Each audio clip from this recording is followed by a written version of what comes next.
गांधी जी के द्वारा 24 सितंबर 1932 को धोखे से एक करार किया गया, उसको पुनः करार कहते हैं। और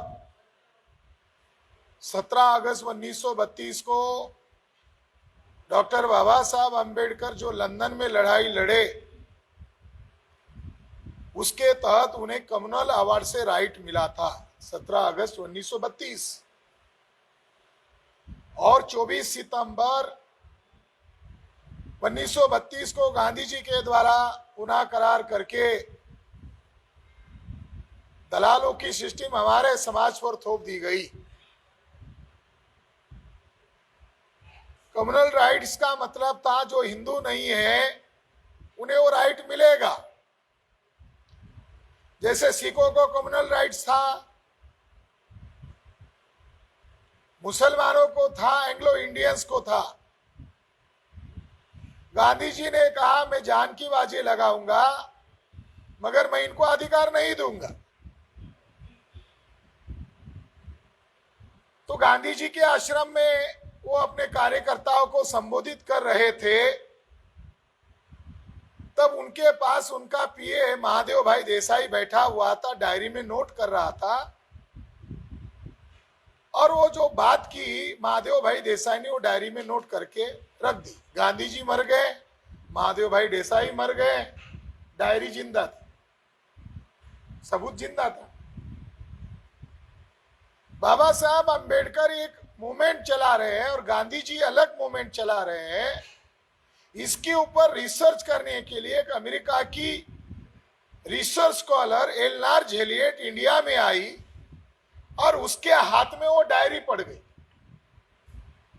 क्या लिखा था उसकी डायरी में? पहली बार ऐसी बात सामने आ गई जिसमें गांधी जी ने यह कहा कि मैं ये कम्युनल राइट्स का विरोध क्यों करता हूं, मुझे दिखाई दे रहा है भविष्य क्या होगा। अगर ये राइट अंबेडकर को मिल गए तो मुझे भविष्य दिखाई दे रहा है क्या होगा। ये मुसलमान और अछूत गुंडे एक साथ आएंगे। गांधी जी मैट्रिक बैरिस्टर थे मगर शब्दों का कौन सा चयन करना है गांधी जी को भली बाती याद है। गुंडे शब्द के लिए गांधी जी ने अंग्रेजी में शब्द प्रयोग किया, होली गैंग्स। मुसलमान और अछूत गुंडे एक साथ आएंगे और वो सवर्ण ब्राह्मणों की मिलकर पिटाई करेंगे। इसलिए मुझे कम्युनल राइट्स का विरोध करना था, वो किया। यानी गांधी जी को दिखाई दे रहा था कि भविष्य अंबेडकर का है, भविष्य मूल्यवासी बहुजन समाज का है। तो 1932 से लेकर 1952 20 साल गुजर गए और 17 अगस्त के ही दिन बाबा साहब अंबेडकर ने जो पीपल्स एजुकेशन सोसाइटी नामक संस्था का निर्माण किया, उसके हॉल में सिलेक्टेड कार्यकर्ताओं को बुलाया और अपने पिछले 32 साल में क्या अचीवमेंट किया इसकी समीक्षा करते हुए उन्होंने कहा कि 20 साल में मैंने क्या हासिल किया। तो उन्होंने कहा हमारे समाज में राष्ट्रीय स्तर का कोई संगठन नहीं था। एक राष्ट्रीय स्तर का संगठन नहीं होना यह हमारे लिए समस्या थी और उसमें भी स्वाभिमानी संगठन होना चाहिए, आत्मनिर्भर संगठन होना चाहिए। तो उन्होंने अपने कार्यकर्ता को उदाहरण देते हुए कहा, भुसावल, महाराष्ट्र में जाते हो तो भुसावल एक एरिया आता है, उन्होंने कहा मैं वहां कार्यक्रम के लिए गया था तो मैंने मेरी आंखों से देखा कि हमारे जाति के लोग, अछूत लोग, वो लोग खाना खा रहे थे, कुछ लोग उनकी राह देख रहे थे कि वो खाना खाने के बाद बचा हुआ फेंक देंगे और इसको इकट्ठा करके खाएंगे। ये मैंने मेरी आंखों से देखा। आज 20 साल में क्या है, तो आज हमारा फेडरेशन का राष्ट्रीय लेवल का संगठन है और ये हमने करके दिखाया। यानी 52 बाबा साहब अंबेडकर कहते हैं कि आज हमारा राष्ट्रीय लेवल का संगठन है, जैसे आज कांग्रेस बीजेपी यही संगठन हमारे लोगों को मालूम है। बाबा साहब अंबेडकर का ही संगठन अपोजिशन पार्टी था, शेड्यूल कास्ट फेडरेशन ही अपोजिशन पार्टी था। तो बाबा साहब अंबेडकर ने उपदेश में कहा, केवल मेरे नाम का जय जयकार करने की बजाय मेरा अधूरा रहा कार्य को पूरा करो और इसके लिए अपनी जिंदगी दांव पर लगाओ। 52 का मैनिफेस्टो उपलब्ध है समग्र साहित्य में। बाबा साहब अंबेडकर का 52 का जो मैनिफेस्टो उपलब्ध है, उसमें कहा कि हम लोगों ने लगातार एससी एसटी के अंदर संगठित शक्ति का निर्माण किया, इसलिए आज हम अपने पैर पर खड़े हैं। मगर जब तक हम ओबीसी के लोगों को इकट्ठा नहीं करेंगे, संविधान में वोट का अधिकार सबको दिया, मगर ब्राह्मण लोग इनके भोलेपन का, अज्ञानता का फायदा उठाएंगे और जिनकी भलाई के लिए हमने संविधान में अधिकार दिया, वो लोग ब्राह्मणवाद के शिकार बनकर इस देश में संविधान के खिलाफ कार्य करने में मदद करेंगे। मेरी तो चाहत है कि शेड्यूल कास्ट फेडरेशन को विड्रॉ किया जाए और बैकवर्ड कास्ट फेडरेशन बनाया जाए। अगर वो राजी है तो करे, अगर नहीं राजी है तो हम फ्रेंडली इकट्ठा आकर लड़े। बाबा साहब अंबेडकर के जीते जी बाबा साहब अंबेडकर के संगठन को 57 के चुनाव को ध्यान में रखकर तोड़ा गया। ये जो स्टेटमेंट आया, मुझे पढ़े लिखे लोगों ने धोखा दिया। उत्तर प्रदेश का उनका जो फेडरेशन का अध्यक्ष था, बाबा साहब 18 तारीख को आगरा में पहुंचे तो 18 तारीख का अखबार में खबर छपकर आई कि वो जो उत्तर प्रदेश का फेडरेशन का अध्यक्ष था वो कांग्रेस ज्वाइन कर लिया है। और अखबार में खबर आई कि अंबेडकर के मैं खिलाफ इसलिए गया क्योंकि बाबा साहब अंबेडकर तानाशाह है।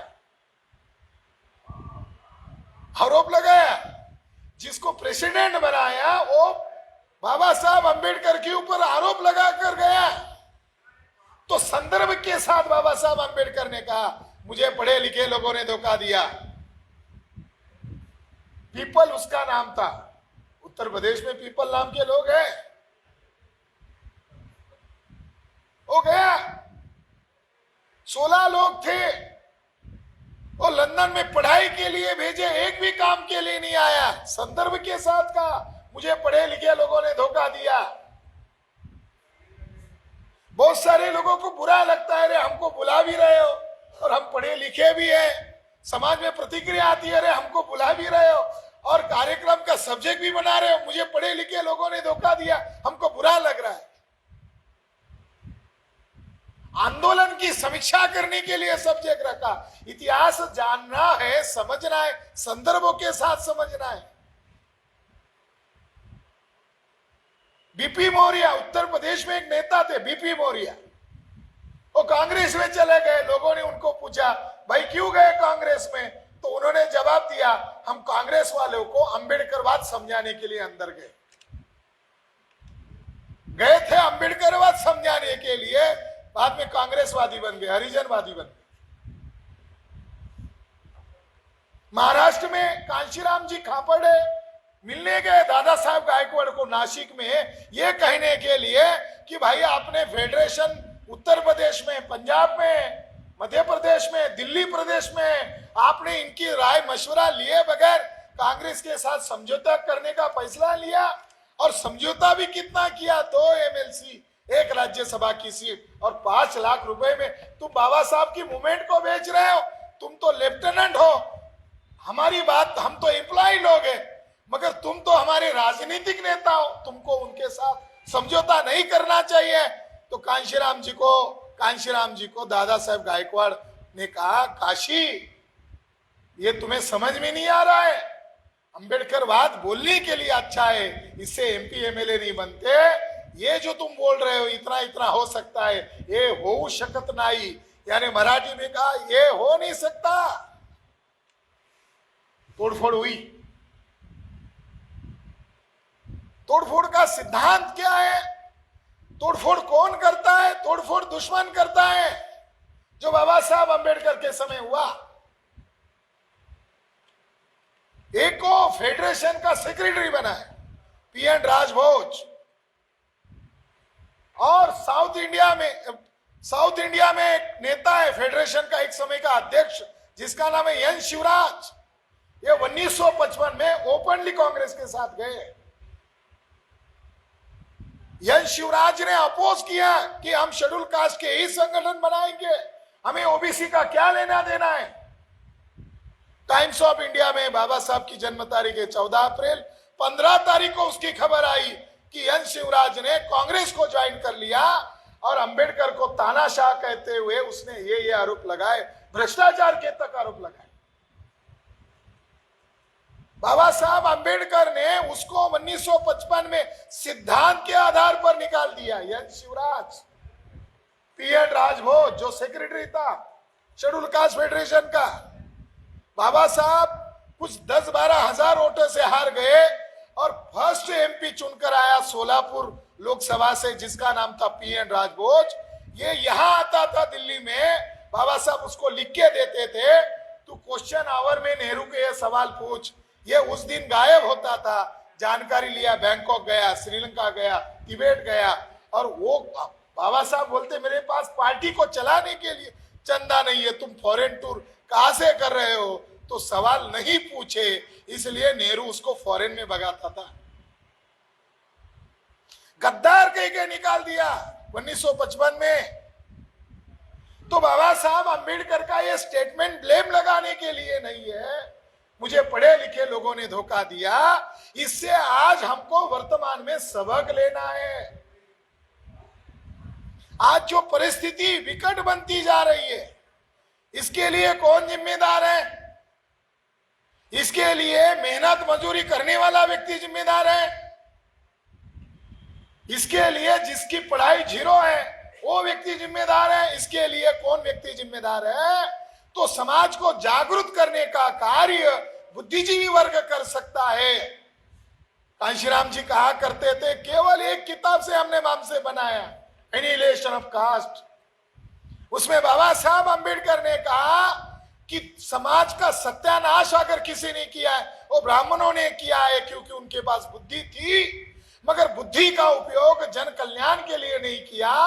और भविष्य में भी शोषित समाज का अगर कल्याण करना है तो शोषित समाज में का बुद्धिजीवी वर्ग को संदेश देते हुए कहा कि कोई नेता आपके साथ धोखा कर सकता है, कोई नेता आपके साथ धोखा कर सकता है, मगर समाज का बुद्धिजीवी वर्ग संकटकालीन परिस्थिति से रास्ता बनाएगा और समाज को उस संकट के बाहर निकालेगा। ये काम आज बामसेब के लोग कर रहे हैं। हताश नहीं है हम लोग, निराश नहीं है। ये लड़ाई को लड़ाई की तरह से लड़ना होगा। आज जो परिस्थिति बन गई है, 91 से प्राइवेटाइजेशन करके 32 साल गुजर गए। आप महानगरों में रहते हो, दिल्ली महानगर है, मुंबई महानगर है। हमारी मूवमेंट थी यहां दिल्ली में, बाबा साहब अंबेडकर के समय में हमारी ही मूवमेंट थी दिल्ली में। प्राइवेटाइजेशन ऑल इंडिया में चल रहा है। दिल्ली उपनगर में जो लोग आज रिटायर्ड है, उनके बाल बच्चों की क्या स्थिति है, जो या सेटल हो गए। आज परिस्थिति यह है कि सभी गवर्नमेंट अंडरटेकिंग सेक्टर को खत्म कर दिया गया है। कोई एक सेक्टर बचा है तो बताओ। हमारे लोगों की मूवमेंट की बातें रिजर्वेशन से शुरू होती है और रिजर्वेशन से खत्म होती है। हमारे समाज में जो गतिविधियां होती है इसी विषय पर चलती है। क्या हमारे मूवमेंट का मकसद रिजर्वेशन ही हासिल करना था या ब्राह्मणों से आजाद होना था, शासन करती जमात बनना था? हमारा क्या रोटी खाना ही मकसद था? आज हमारे लोग इस बातों को गंभीरता से नहीं ले रहे। रिजल्ट क्या आया? आज गवर्नमेंट अंडरटेकिंग सेक्टर को बेच दिया गया है। नाल्को बेच दिया, टेल्को बेच दिया, हिंदुस्तान पेट्रोलियम बेच दिया, भेल बेच दिया। एयर इंडिया भेज दिया, भारत सरकार का ज्यादा रिसोर्स आता है उससे, जिसको लेकर सेपरेट बजट होता था, रेल विभाग, उसको भेज दिया। तो ये प्राइवेटाइजेशन हो गया। लड़ाई लड़ी अनपढ़ गंवार लोगों ने, महापुरुषों के साथ ईमानदारी से डटकर खड़े रहे और 108 साल के लगातार आंदोलन का रिजल्ट आया। हमारे समाज में झुग्गी झोपड़ियों में डॉक्टर, वकील, कलेक्टर, प्रोफेसर बन गया। जो जिसको रिजर्वेशन मिलना था वो कागज पर था, मगर पढ़ा तो उसको अधिकार मिला। यह अधिकार एक लड़ाई का रिजल्ट है। मगर आज हमारी सामने ये परिस्थिति बन गई है कि नेक्स्ट जनरेशन को क्या मिलेगा। आज वर्तमान में बाबा साहब अम्बेडकर का ये स्टेटमेंट से हमें कोई मैसेज लेना है, तो वर्तमान में बाबा साहब अम्बेडकर कह रहे थे, तो उनके समय के समाज तक ही है क्या? आज क्या है वर्तमान में? दिल्ली महानगर है, बड़ा है। आज बड़े पैमाने पर महानगरों के लोगों की भयंकर शोषण प्रक्रिया में वो धकेले गए। गांव के लोग आज भी लड़ाई लड़ने के लिए तैयार है। जिसको अधिकार नहीं मिला है वो लोग लड़ाई लड़ने के लिए तैयार है।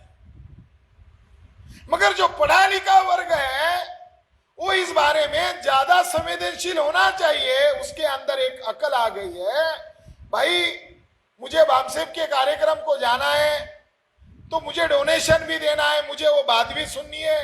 वो बात सुनकर फिर मेरी नींद टूट जाती है और फिर मैं समाज में जाऊंगा तो समाज बोलेगा तुमको ही हम समझाने की जिम्मेदारी लगाना चाहते हैं। तो हमारा पढ़ा लिखा वर्ग समझाने से भागना चाहता है। साथियों, वर्तमान में हमारे लोगों को पूर्णतः अधिकार वंचित कर दिया गया है और भविष्य में क्या होगा इसका अंदाजा पढ़े लिखे वर्गों को जल्दी आना चाहिए। भविष्य क्या है, 10 साल बाद क्या है? लॉकडाउन में वो लोग एक पीडीएफ, नया संविधान पीडीएफ वायरल कर रहे थे लॉकडाउन में, तो लोगों ने देखा 2,500 हजार किलोमीटर लोग पैदल चले, तो लोगों को यकीन हो गया कि लॉकडाउन में शायद इस देश का संविधान ही खत्म करना चाहते हैं। तो पढ़े लिखे लोगों ने उस जो वायरल किया, आरएसएस बीजेपी के लोगों ने जो संविधान को वायरल किया, उसी को लोगों ने वायरल किया। तो भैया जोशी जो आरएसएस का चीफ है, उसको मीडिया के सामने आकर कहना लगा कि नहीं ये आरएसएस के नाम पर कोई वायरल कर रहा है, हमारी नियत संविधान के साथ वफादारी की है, हम भला दूसरा संविधान क्यों बनाएंगे। 12 अगस्त 2022 साल आया अभी का, टाइम्स ऑफ इंडिया में खबर आ गई कि हिंदू राष्ट्र का नया संविधान तैयार है। देश की दिल्ली राजधानी की बजाय काशी राजधानी बनेगी और मुसलमान और क्रिश्चियनों को वोट का भी अधिकार नहीं होगा। और इस देश का जो ब्यूरोक्रेट्स है, पार्लियामेंट्री सिस्टम में, ये खत्म कर दी जाएगी और डिक्टेटर रहेगा, राष्ट्राध्यक्ष रहेगा, और जो संसद रहेगी उसका नाम धर्म संसद नाम रहेगा और देश का कानून और व्यवस्था वर्ण व्यवस्था के आधार पर चलेगी। अभी खबर आई, यानी जो बातें वो डिनाई कर रहे थे, अखबार में खबर आई।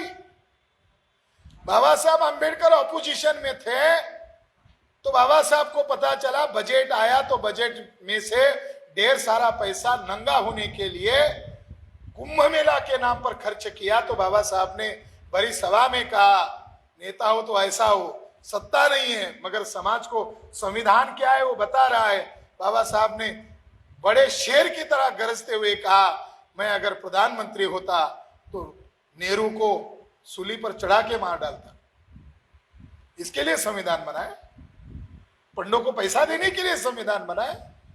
आज कोई है जो ये कह रहा है कि तुम जो बातें लिख रहे हो, देश का राष्ट्रपति, देश का प्रधानमंत्री संविधान के साथ वफादार है। जो अखबारों में खबर आई, क्या राष्ट्रपति ने इसके बारे में एक्सप्लेनेशन दिया?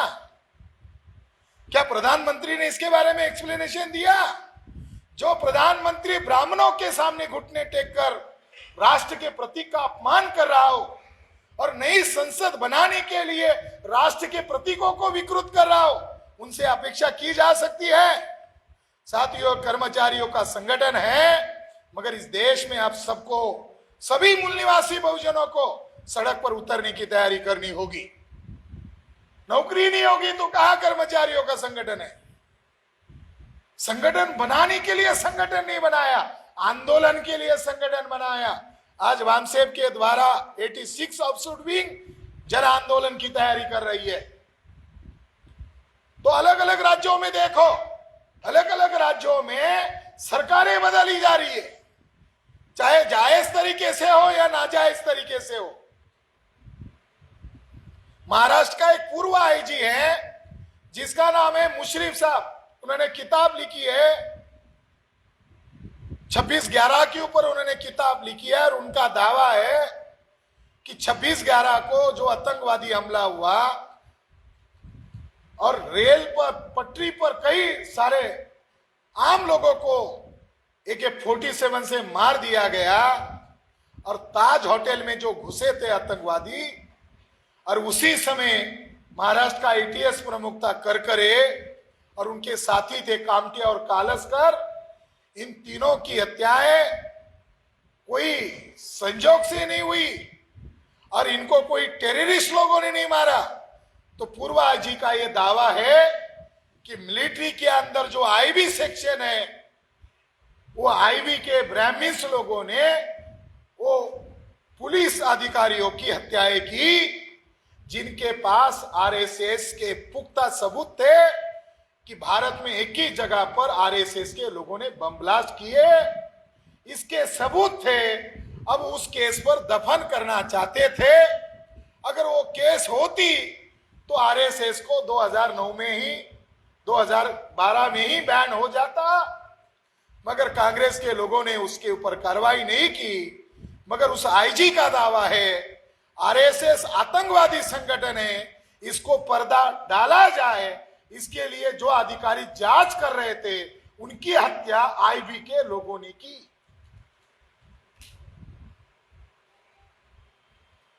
अब जो लोग अंदर रहकर हत्या कर सकते हैं, अधिकारी लोग अंदर रहकर हत्या कर सकते हैं, तो वामसेब जैसी संगठन को तोड़ने के लिए वो लोग सक्रिय क्यों नहीं होंगे?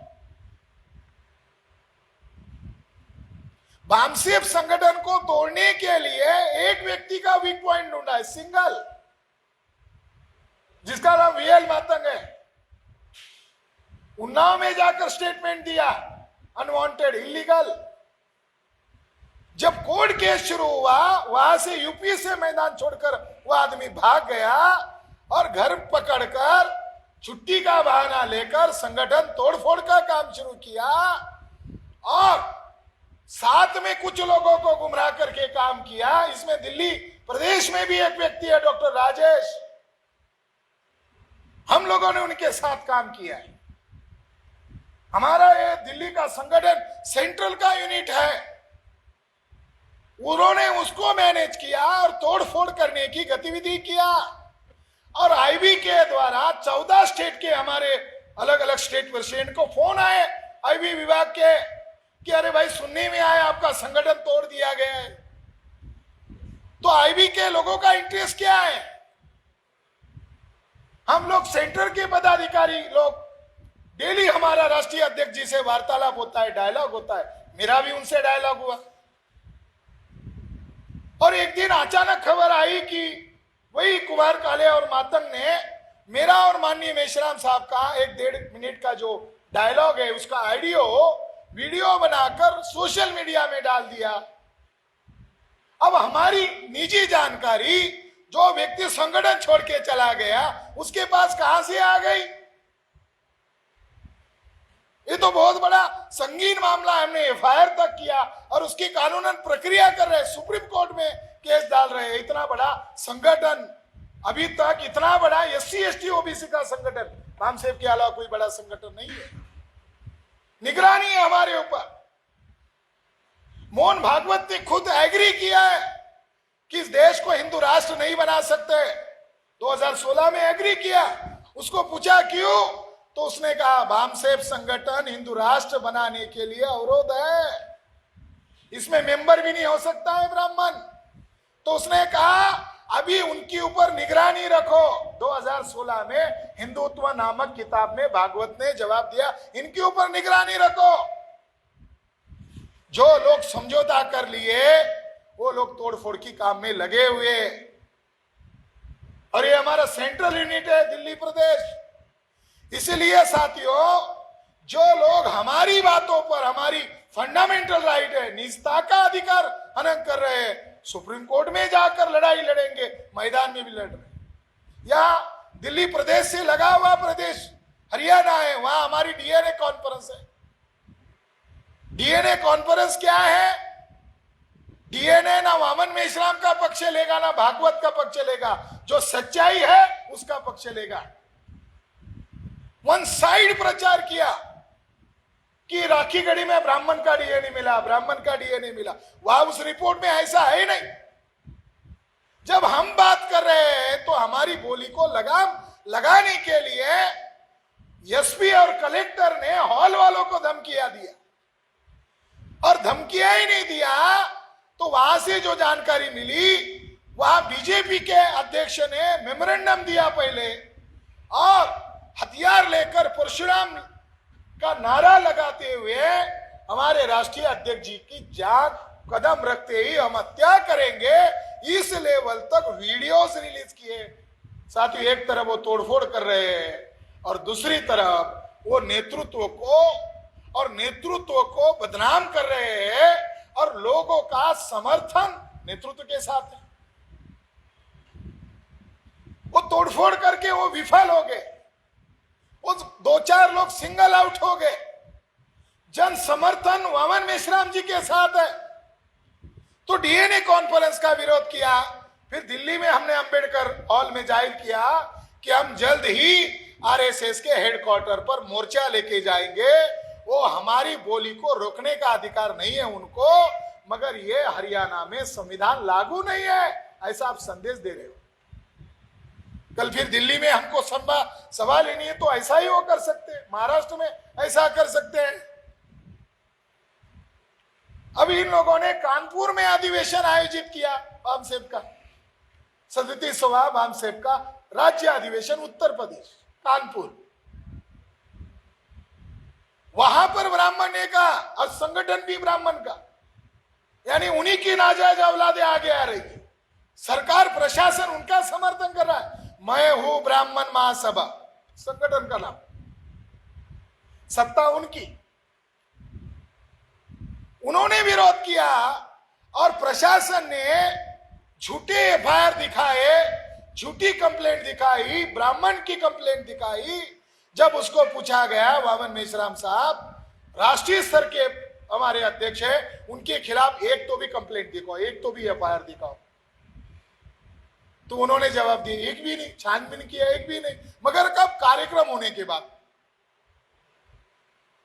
साथियों, जो ब्राह्मण लोग हिंदू का सहारा लेके बैकवर्ड कास्ट के लोगों का इस्तेमाल करके लड़ाई को दबा रहे थे, आज ब्राह्मण को ब्राह्मण के नाम पर सड़क पर उतारना पड़ रहा है, और ब्राह्मण जाटों को समर्थन मांग रहा है, ब्राह्मण कुर्मियों को समर्थन मांग रहा है, कुर्मी ब्राह्मण को समर्थन नहीं दे रहा है, जाट ब्राह्मण को समर्थन नहीं दे रहा है, ओबीसी ब्राह्मण को समर्थन नहीं दे रहा है। ये है बामसेफ का रिजल्ट।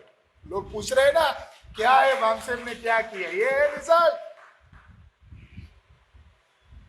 जो हजारों सालों से छिपकर बैठा हुआ था, उसको बाहर घसीटा। विदेशी है ब्राह्मण। अगर इस देश का स्वदेशी होता तो इस देश की कंपनियों को क्यों बेचता? अगर वो इसी देश का होता तो इस देश के लोगों के नौकरियों के अधिकार क्यों छीनता? तो इस देश में एक जंग होने वाली है, और एक बड़ी जंग है, हम उसकी तैयारी कर रहे हैं। इसका अंत होना चाहिए। इसलिए साथियों, हम लोगों ने तय किया कि अभी बहुत हो गया, दुश्मन बहुत सारे षड्यंत्र कर रहा है, तो इसका जवाब मैदान में भी देना पड़ेगा। हरियाणा में रोका, कानपुर में रोका, तो अब हम लोग 15 अक्टूबर को मिनिमम 5 लाख और मैक्सिमम 10 लाख लोगों का मोर्चा आरएसएस के मुख्यालय पर लेकर जा रहे हैं। गुपचुप तरीके से तैयारी नहीं कर रहे, ओपनली कर रहे। ये लाइव टेलीकास्ट चल रहा है, वहां से लाइव दिखाया, 2 दिन में 15 करोड़ लोगों तक मैसेज गया। तो दिल्ली प्रदेश के लोगों को भी इसकी तैयारी में लग जाना है, इसलिए बता रहे हैं। मगर 6 अक्टूबर को अशोक विजयादशमी के दूसरे दिन वहां एक विशाल महासभा होने वाली है, उसकी भी तैयारी करनी। इसीलिए साथियों, आप लोगों को जो बाबा साहब अंबेडकर ने बड़े दुख से कहा कि इस आंदोलन को पीछे मत जाने देना, अब यह आंदोलन राष्ट्रव्यापी जन आंदोलन बन गया है। बाबा साहब अंबेडकर को जिन बातों की तकलीफ थी कि कोई लायक अगर नहीं आया तो इस आंदोलन को बेच देगा, तोड़ देगा, मगर आज माननीय वामन मेश्राम साहब के नेतृत्व में यह आंदोलन जन आंदोलन का करवट में ले रहा है और यह आंदोलन राष्ट्रीय संगठन के रूप में तब्दील हो गया। नीट का प्रॉब्लम वामन मेश्राम जी ने हस्तक्षेप किया, आंदोलन की घोषणा करते ही सरकार को नीट का मुद्दा वापस लेना पड़ा। एट्रोसिटीज का मुद्दा है, 13 लोगों की जान गई, वामन मेश्राम साहब को इसमें हस्तक्षेप करना पड़ा, भारत बंद करना पड़ा, जो खारिज किया हुआ अधिकार है उसको लागू करना पड़ा। 13 पॉइंट रोस्टर का मुद्दा है, कौन लड़ रहा है, किस पार्टी ने, किस एमपी एमएलए ने असेंबली और पार्लियामेंट में आवाज उठाई है, बताओ। 13 पॉइंट के मुद्दे पर लड़ाई लड़ी, वापस लेना पड़ा। सीए एनआरसी के जैसे घातक संविधान विरोधी कानूनों को वापस लेने के लिए हम लोगों ने पहल किया। ये देश हमारा है, इस देश को बंटने नहीं देना है, विभाजित नहीं होने देना है। अल्लाह के नबी पर उन्होंने भद्दी बयानबाजी की, उसको देश को तोड़ने की साजिश थी। अब हैदराबाद में भी ऐसे मामले खड़े किए जा रहे हैं, साथियों बामसेब ने पहल किया। इस देश को बचाने की जिम्मेदारी हमारी है, इस संविधान को बचाने की जिम्मेदारी हमारी है, और संगठन के बगैर आप राष्ट्रव्यापी लड़ाई नहीं लड़ सकते। बाबा साहब को रोने का दर्द वही था, इतना तो मैंने खड़ा किया, मेरे जाने के बाद कोई लायक रहा तो ये बचेगा। बामसेब के लोग जो ऑल इंडिया में काम कर रहे हो, आने वाले समय में वही है असली स्वतंत्रता सेनानी, इस देश को बचा रहे। और ये राष्ट्रव्यापी आंदोलन संगठन बनाकर उन्होंने अपनी ईमानदारी का सबूत दिखाया है। अब लड़ाई है मैदान की, नॉन एम्प्लॉय लोग, ऑफशूट विंग के लोग इस लड़ाई को आगे लेके जाएंगे। दिल्ली में बाबा साहब 26 अलीपुर रोड में रहते थे, उनका पीए है नानक चंद रत्तू, उन्होंने एक किताब में उनकी याद लिखी है कि एक दिन मैं टाइप कर रहा था, ये किताब है last few years with doctor Ambedkar, मैं टाइप कर रहा था तो बाबा साहब अंबेडकर चेयर पर बैठकर बड़ी मोटी किताब पढ़ रहे थे और मैं मेरी टाइपिंग में व्यस्त था। अचानक कोई पढ़ने की आवाज सुनाई दी तो मैं पीछे मुड़ के देखा तो जो बाबा साहब अंबेडकर मोटी किताब पढ़ रहे थे वो नीचे गिर पड़ी और उस किताब को उठा भी नहीं रहे, वो चेयर पर बैठकर रोने लगे और उनके आंखों से आंसू देखकर मैं उठ खड़ा हुआ, उनके पास गया और मैं उनके जो दुख देने वाला उनका जो पैर था उसको मालिश करने लगा और मैं भी रोते हुए कहा कि बाबा साहब आप क्यों रो रहे हो, आप जैसे महापुरुष को तो खुशी से रहना चाहिए, आपने तो 2500 साल की गुलामी को एक जिंदगी में खत्म किया।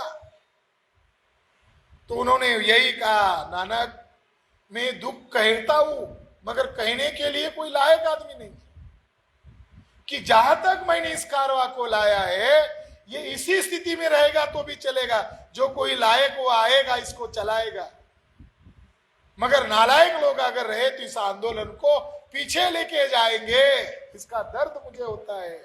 आज वामसेप ने 31 राज्यों में 550 जिलों में 4,500 तहसीलों में 2 से 2.5 लाख गांव तक हमारा संगठन बढ़ गया। 6,500 जातियों में से 3,500 जातियों के प्रतिनिधि इसमें डायरेक्ट काम कर रहे हैं। ये मामला आगे बढ़ गया है। तो किस लिए आरएसएस के मुख्यालय पर जाना है? संविधान को खत्म किया जा रहा है, इसलिए आरएसएस के मुख्यालय पर जाना। हमारे प्रोफेसर साहब कह रहे थे कि सबको एक आना चाहिए, और एक आने के लिए उनको लगा किसी ना किसी का नाम बोलना चाहिए, तो उन्होंने कह दिया उदित राज जैसे लोगों को साथ में लेकर आप लोगों को काम करना चाहिए। उदित राज को बीजेपी के लोगों ने सांसद कैसे बनाया? सोशल मीडिया पर डाला है, आज भी है। ब्राह्मणों के पैर छुए, बाद में उनको टिकट दिया।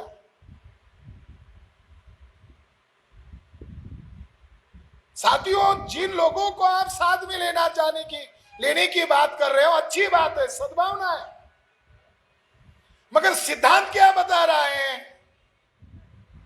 सिद्धांत क्या बता रहा है? पुना पैठ के दलाल और बड़वे लोग आज भी आपके खिलाफ, संविधान के खिलाफ जो बातें आ रही है, पार्लियामेंट में आवाज नहीं उठा रहे। एक बच्चे को मार दिया गया, 131 सांसद लोगों ने आवाज नहीं उठाई। आदिवासियों को आजादी के 75वें साल में 5 आदिवासियों को सवर्ण ब्राह्मणों ने अपना पेशाब पिलाया, फिर भी आदिवासी के एमपी एमएलए आवाज नहीं उठा रहे। एक महिला के ऊपर रेप नहीं हो रहा है, गैंग रेप हो रहा है, और जज महोदय उनको छोड़ रहे हैं, और बीजेपी के लोग कह रहे हैं वो जाति से ब्राह्मण है और सज्जन होने के नाते उनको छोड़ दिया गया है। यानी लोकतंत्र में सज्जनता का प्रमाण अपराधी अपराधी होता है, चाहे वो किसी जाति और किसी धर्म का हो। साथियों, हम लोगों ने समाज को जोड़ने का रास्ता अपनाया। अब लोधियों को गालियां दे दिए, अब लोधियों को एहसास हो रहा है नहीं, वामसेप के लोग जो लड़ रहे हैं वो सही है। चौधरी विकास पटेल ऑल इंडिया में ओबीसी की जाति जनगणना के लिए भारत बंद कर चुके हैं। तब ओबीसी को एहसास हो रहा है, कोई बोल रहा है। तो साथियों, हमें रोना नहीं है, हमें लड़ना है, हताश नहीं होना है। हमें संगठित रूप से ब्राह्मणों से मुकाबला करना है। शासक जमात बनना बच्चों का खेल थोड़ी है। आपको वर्तमान की समझ चाहिए। ईवीएम है, ब्राह्मणों के हाथ में ईवीएम है। ईवीएम के जरिए से उन्होंने देश की सत्ता व्यवस्था पर कब्जा किया है। आप जिन लोगों को साथ में लेने की बात कर रहे हो, वो लोग ईवीएम के खिलाफ बोलते हुए नजर नहीं आ रहे। वामन मेश्राम नॉन पॉलिटिकल आदमी, वामसेप के राष्ट्रीय अध्यक्ष जी ने केस डाला कि ईवीएम में गड़बड़ी है। 8 अक्टूबर 2013 को सुप्रीम कोर्ट आप कह रहे हो, और इसके लिए आपने पेपर ट्रेल जो मशीन लगाई है, इसकी लगाते क्यों नहीं हो? केस डाली, और 2017 में वामन मेश्राम जीत कर आए। 2019 में बीजेपी चुनकर नहीं आ सकती थी, मगर कांग्रेस के लोगों ने, मनु सिंघवी ने सुप्रीम कोर्ट में केस दायर किया और उसमें डिमांड किया कि मिलान करने की डिमांड किया, और 50% डिमांड कर रहे थे। यानी 50% घोटाला करो, 50% काउंटिंग करो। सुप्रीम कोर्ट ने 1% मिलान करने का फैसला दिया। वामन मेश्राम की केस थी रिकाउंटिंग किया जाए। तो इस देश में जिसको लड़ना चाहिए वो दुश्मन से समझौता किए हुए है। तो समाज के अंदर जागृति करके संगठित रूप से लड़ने के अलावा हमारे पास कोई विकल्प नहीं है। 6 अक्टूबर के बाद इस देश की स्थिति परिस्थिति बदलेगी, हमारा यकीन और विश्वास है। और दिल्ली में आज मुझे चौधरी विकास पटेल जी कह रहे थे कि हम लोग ही संसद घेरने की तैयारी करेंगे। राष्ट्रीय पिछड़ा वर्ग मोर्चा की बात को अगर भारत बंद करने के बावजूद भी वो मानते नहीं है, तो दिल्ली में भी हम करेंगे। तो मैंने कहा आप तो दूसरे राज्य में जाने के लिए आ रहे हो, आप बामसेब के अधिवेशन में आओ। इधर दिल्ली प्रदेश के लोगों को वार्ड वार्ड में अपसुड विंग का जाल फैलाने का काम करना होगा। अंततः लड़ाई नागपुर के बाद दिल्ली है, ऑल इंडिया की राजधानी दिल्ली है। जब काशी बनाएंगे तब मामला अलग है, आज तो राजधानी दिल्ली है। वो संविधान बदलने की बात कर रहे हैं तो हम जिंदा है, अभी हम उनसे लड़ेंगे और संविधान को बदलने नहीं देंगे। वामन मेश्राम साहब के नेतृत्व में जो आंदोलन चल रहा है, इस संविधान को बचाने के लिए जी जान दांव पर लगाएंगे। यही आज के दिल्ली प्रदेश के अधिवेशन के मौके पर यही कहते हुए मैं मेरी बात को विराम देता हूं। और आप लोगों ने मेहनत करके दुश्मनों के अफवाहों को भी हवा में उड़ाकर इस प्रदेश के अधिवेशन को आप लोगों ने सफल किया। आपको मैं धन्यवाद देता हूं। जय मूल निवासी।